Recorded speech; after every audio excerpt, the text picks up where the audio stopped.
Hello, I am Caroline from Inspired to Change. I am a clinical hypnotherapist, I am a coach, an artist and a teacher, and most definitely not a juggler, okay?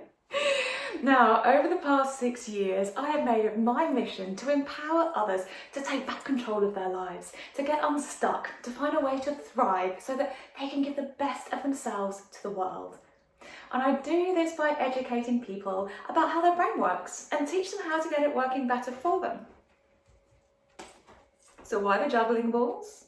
Well, I'm going to be using these to explain to you how you can rewire your brain. Tap into the amazing resources that you've got up here so that you can achieve some awesome goals. So keep watching and find out how I'm going to do that.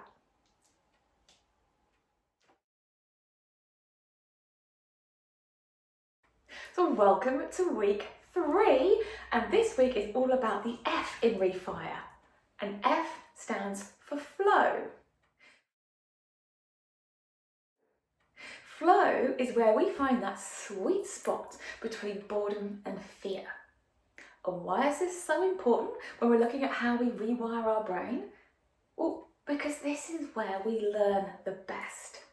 Flow is where our brain finds it easiest to hardwire those new connections so they can start to become more automatic. Flow is that perfect midpoint between a task being too hard and seen by the brain as a potential threat and therefore not something we want to engage in, and being too easy, not enough of a challenge to make it worth releasing any of our precious brain energy to resolve it.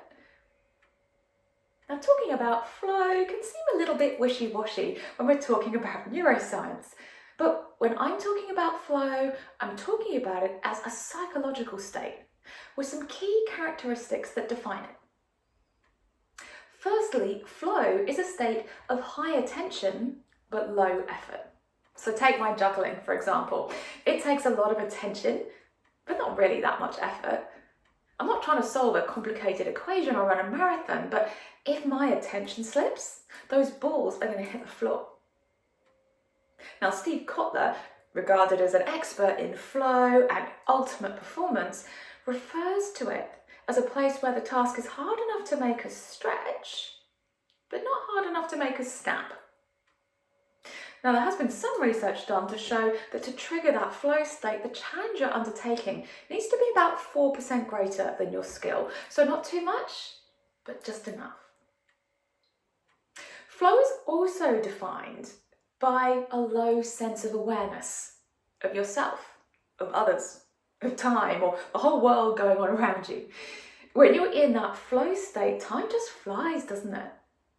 One of my favourite ways to get into flow is through my art. I love to paint and to draw. And when I do, time stands still. I could be there for hours or minutes. I've got no idea. My phone could ring. My husband could offer me a cup of tea, but to be honest with you, I'm not paying attention to any of that stuff.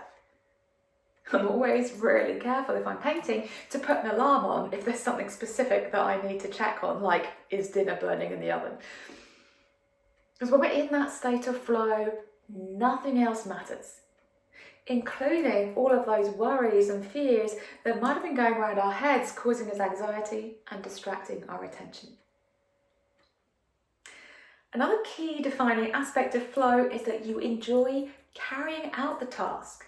Not for any external reward, but just for the enjoyment of doing it. And notice how I phrased that. You enjoy carrying out the task.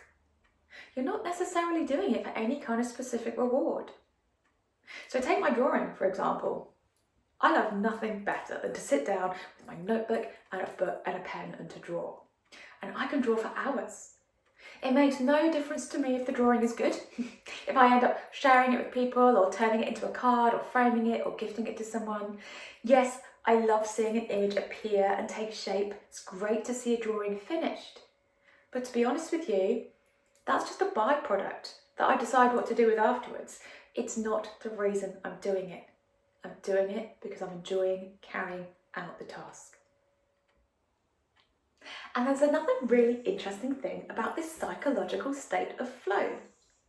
When we're in this state, our heart rate decreases, our blood pressure lowers, our muscles relax, Although, interestingly, the research has shown that although most of our muscles relax, this state of flow actually activates the facial muscles involved in smiling, which, incidentally, triggers a release of serotonin into our system.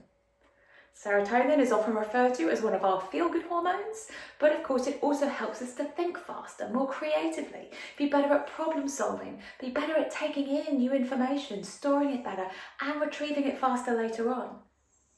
Serotonin is one of our neurotransmitters that our neurons use to communicate, to create these new connections that we're talking about. So when we're in this state of flow, we don't just learn better, we aren't just rewiring our brains, we're also doing our body a favour too.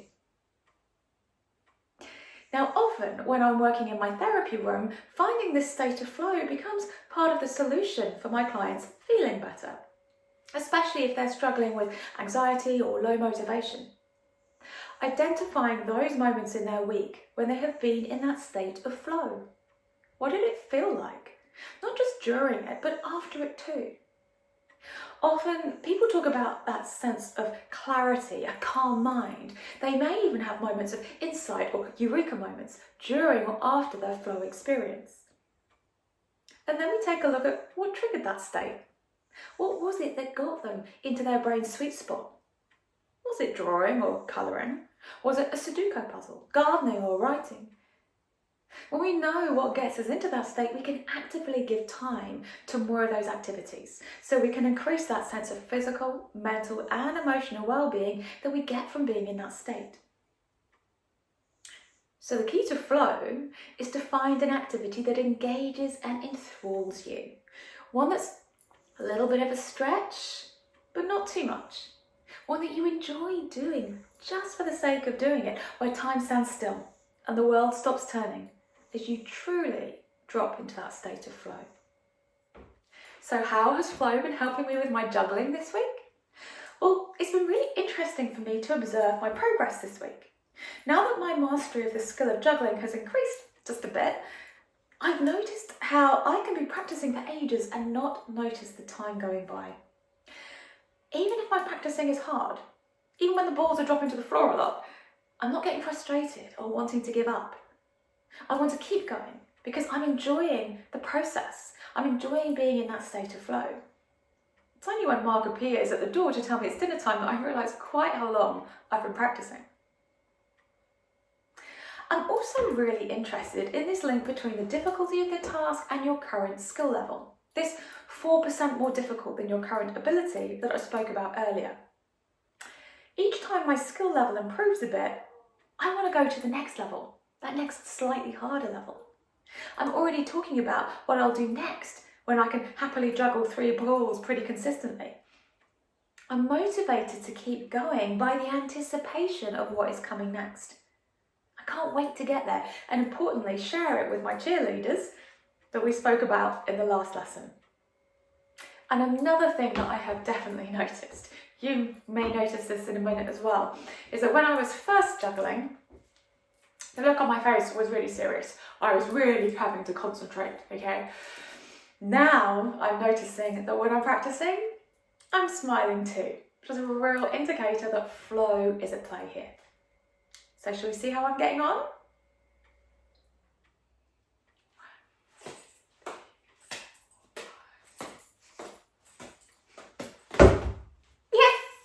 I said last time that I would be able to juggle 1, 2, 3, 4, 5, 6, and guess what? I did it. Fantastic. So I can't wait to see you next week and show you my progress and for us to investigate what the next letter in the Rewire process is all about.